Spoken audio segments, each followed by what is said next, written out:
Greetings, Culture Warriors. This is Jeff Vieira, author of Culture is Everything, and your host for this latest dispatch from the front. Another opinion piece for you today, this one courtesy of Bloomberg. This is by Connor Sen.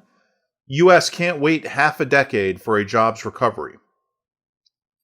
With Congress set to tackle the next phase of economic relief this month, Thursday's jobs report provided more evidence of how much permanent damage is being done to the labor market by the coronavirus pandemic.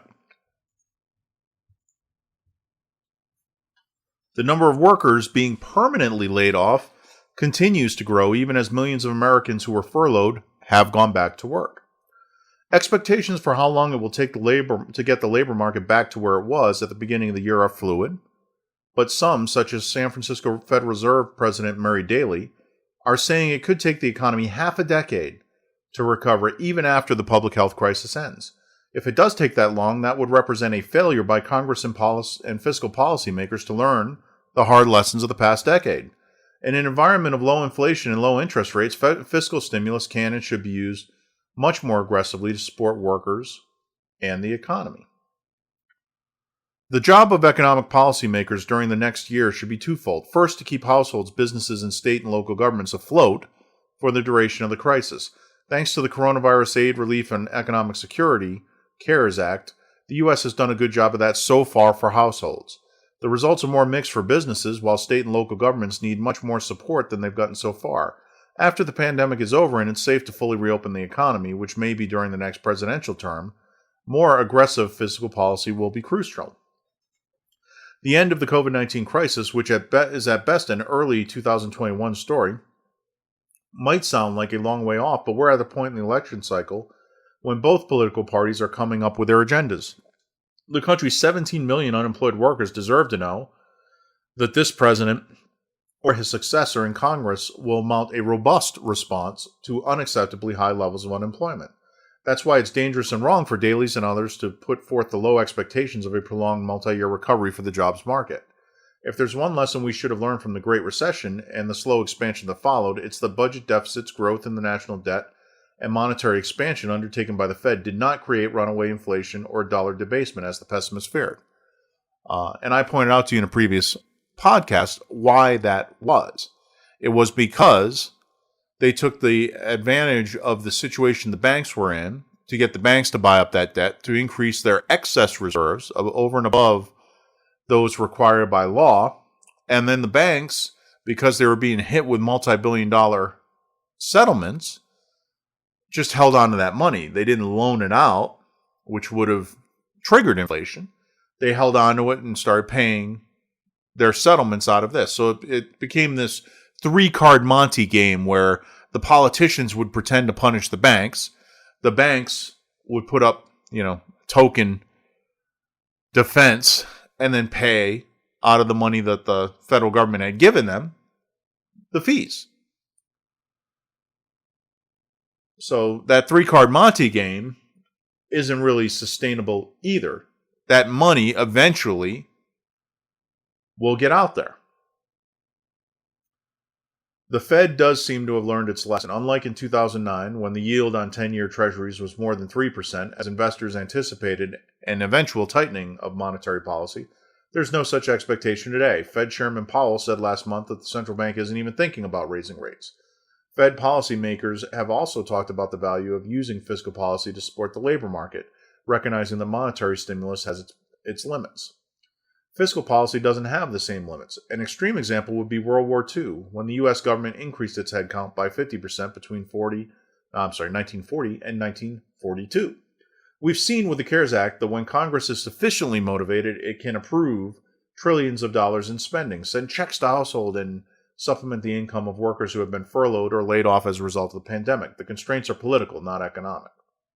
Assuming there's a vaccine sometime between the end of the year and the spring of 2021, which still seems plausible, a goal for the next administration should be to restore employment to early 2020 levels by the 2022 midterm elections through payments to households, government spending, and hiring directly. Since the onset of the pandemic, we've seen companies such as grocery chains, Target, Walmart, and Amazon recruit tens or hundreds of thousands of workers quickly, driven by rising demand. There's no reason other employers wouldn't do the same among the strong economic rebound. It's possible the U.S. will fall short. Maybe many small businesses will fail during the next 6 months, or inflation makes an unexpected return that calls aggressive stimulus plans into question. But the reason for falling short shouldn't be that Congress didn't try hard enough or didn't appropriate enough money. There's no moral hazard here that demands a cautious approach by policymakers. This should be about the government pumping as much money into the economy as it takes to make workers whole for a crisis that wasn't their fault. Resigning the U.S. to a recovery that eats up half a decade isn't acceptable. All right. So once again, another opinion piece that has quite a lot of nonsense in it. I'm reminded of a story that Milton Friedman used to tell. Milton Friedman was the famous advocate of monetarism, who, very, very, very smart man, advocate for free markets. He was advising the Chilean government. And the Chileans were very proud of a mine that they had opened, so they brought Mr. Friedman to see the mine. And Friedman immediately noticed that the mine was not being dug out with heavy equipment, construction equipment, as usually would be the case, but rather by workers with shovels. And so, of course, he couldn't help but ask why, and was told that they needed to do this way in order to keep unemployment low. Whereupon Friedman, who always had a sharp answer to these type of situations, said, well, why don't you take the shovels away and hand them spoons instead? It just illustrates the folly of chasing the wrong number. Obviously, digging out a mine with spoons is stupid. But no more stupid than digging out a mine with shovels when you have much more efficient means of doing it. You're chasing the wrong number. The number isn't employment. The number is productivity. Is how much economic value can we create? Employment takes care of itself once you hit certain levels of productivity. The reason is because that productivity translates to profit. And what do you do with those profits? You invest them. And no matter where you invest those profits, you're employing somebody.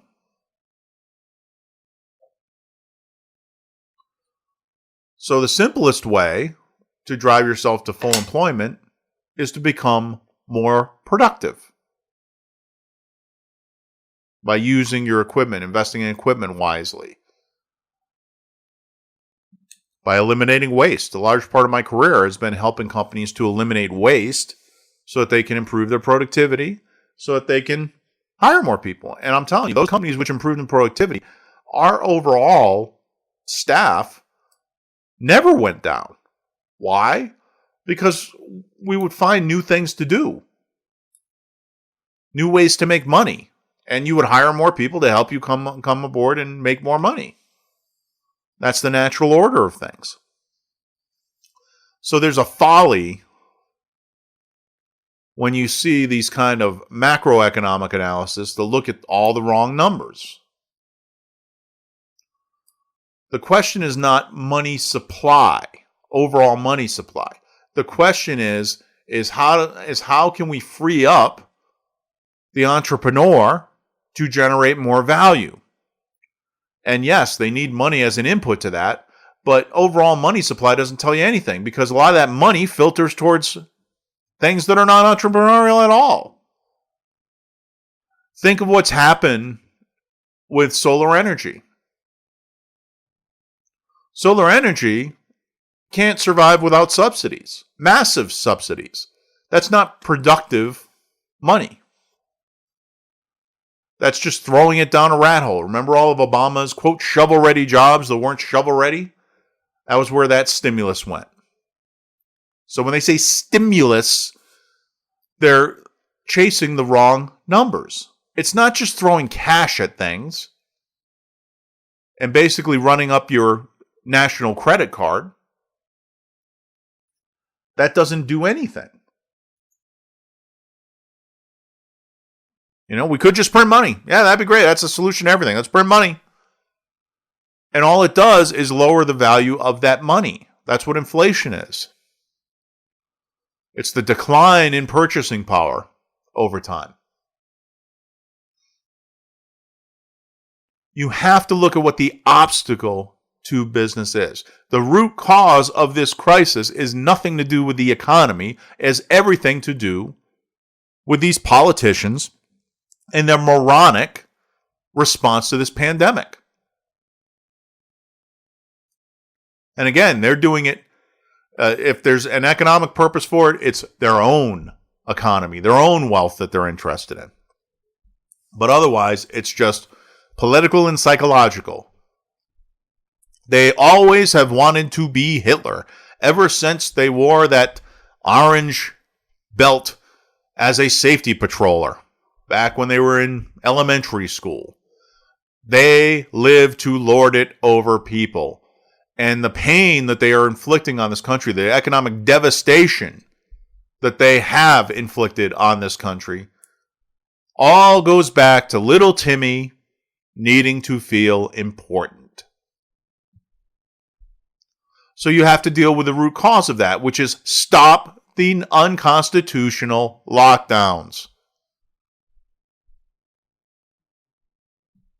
Eliminate these regulations. Allow employers to put in place policies, as they always do, which will both reflect and protect the safety, to the extent you can, of the worker, while keeping things moving. I think I've stated before that my next door neighbor and I have had conversations during this pandemic which we both realized were like Yakov Smirnoff jokes. Yakov Smirnoff was a comedian in the 80s who hailed from Russia. And so he did, his whole routine was ironic comedy about how bad Russia was under communism. And yet here we are in Colorado talking over the fence and sharing little pearls of wisdom like, hey, I heard that the Safeway in Brighton has meat. I never thought in my lifetime in the United States of America that I would have such a conversation. But this is what these idiots have brought us to. Why?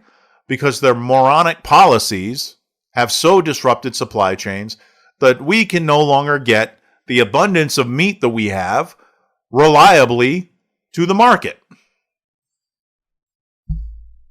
This jobs crisis is wrought by the arbitrary perfidy of these people.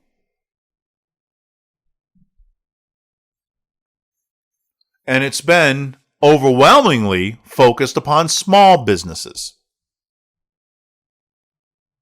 Small businesses are the number one employer in the United States of America. They are assassinating small businesses. Small businesses are also those which have the hardest time dealing with these arbitrary diktats. I was at a Vietnamese restaurant yesterday. Now, we don't have the money for that, me being unemployed at the moment myself.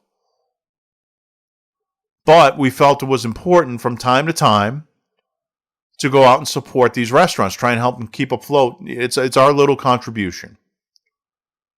So I went to the Vietnamese restaurant. The one we usually went to was closed. We went to another one. And I couldn't help but notice that this restaurant, which was offering takeout only, he had all his booths ripped up.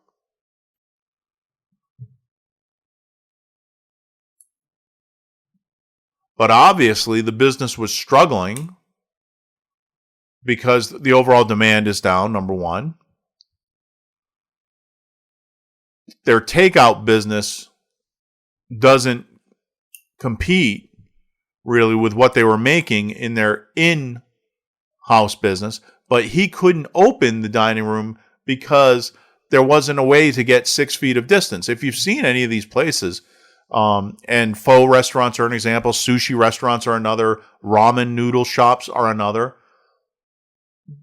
One feature of them is that they are small as a general rule, and their dining areas are fairly compressed. So you wipe out their dining room's capacity very quickly when you insist on distance. Restaurants are typically not a high margin business. Certainly smaller restaurants like this are not. And so how is he supposed to stay in business if he can't turn enough profit by keeping customers coming through? Well, he's not going to. And it's a shame because this restaurant is now our favorite Vietnamese restaurant. We would certainly give him more business. But because of the arbitrary and capricious nonsense around this pandemic, the Wuhan virus's lethality has now fallen to the place where it is under the death rate of the flu, even with the inflated numbers that they've given for the deaths. I've used the example before of the man in Washington State shot and then listed as a COVID victim. When they announced that George Floyd, the man who was murdered by the police in Minneapolis, had tested positive for COVID, well, the joke writes itself. So if you want to end this unemployment problem, it's very simple. We need to add to the unemployment rolls, not subtract from them. And by that I mean we need to take a bunch of these politicians and put them in the unemployment line. That is how you end this particular economic problem, which is in fact 100% political. At the end of the day, we are all going to have to decide, do we value the political party that is trying to turn us into slaves, or do we value our freedom? For me and so many others, and our ranks are increasing, the answer is we value our freedom. And when they show up in the unemployment line, by God, we'll be out of it. Thank you and have a great day.